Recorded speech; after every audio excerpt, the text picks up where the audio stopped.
Hello, dear friends. This video is addressed to those people who cheat, especially to you, but also to help understand the top 5 main reasons for cheating.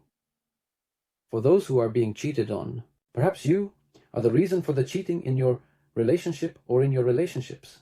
The first and most common reason is an emotional dead end in the relationship.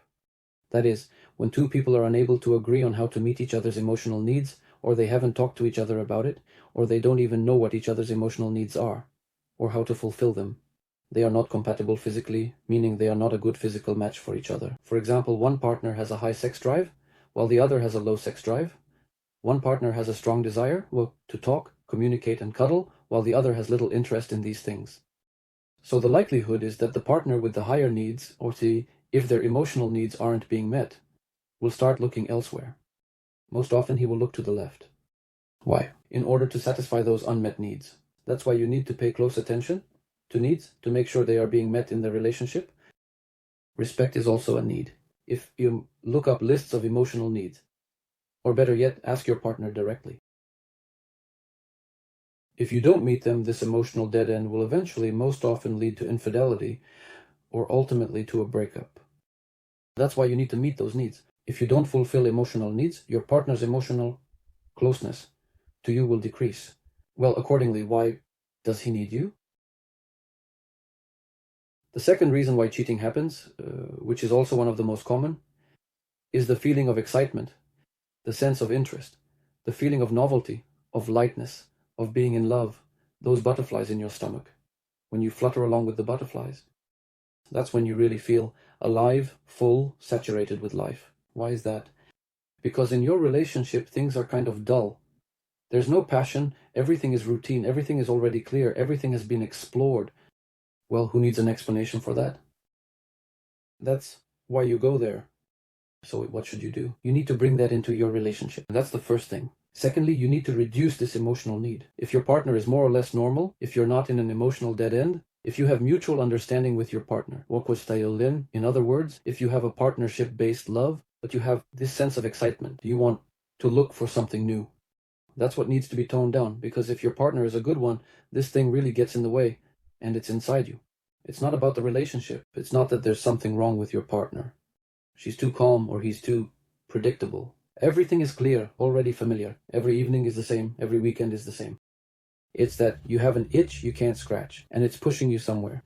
And that itch, it can be lessened. And when you lessen it, you don't have such a strong urge to seek out this pleasure. Because if you get caught, and most likely that's exactly what will happen, meaning you'll be exposed. Sometimes it happens by accident. Sometimes they specifically go looking and find out. That's it. The relationship ends, and then people come to me, among others, and ask, how do I fall out of love with this mistress? Because I don't want to lose a relationship like a partnership. And so I call this feeling excitement, passion, novelty. That's what needs to be reduced. It's your need. If you're cheating because of this need, then you can get rid of it. Well, not get rid of it completely, just reduce it. That's all. Then you won't be wagging your tail looking for some new person. This is also one of the most common reasons for cheating. The next reason for cheating is devaluation in relationships.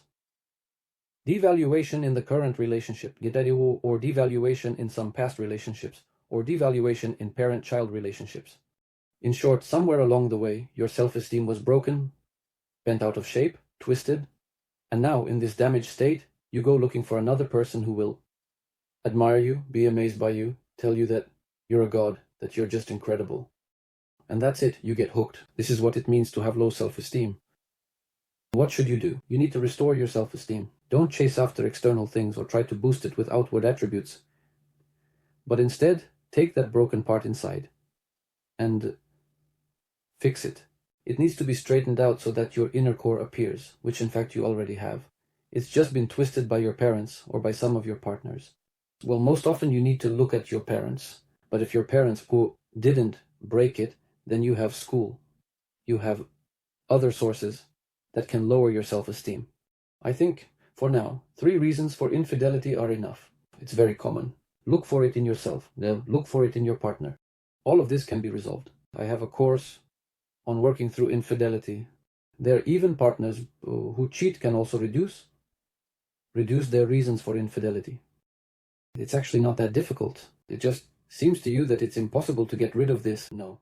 These are programs that are written into your psyche. And when you have access to this program, you have specific episodes that can bring this program to the surface. In other words, we need to lure out this program.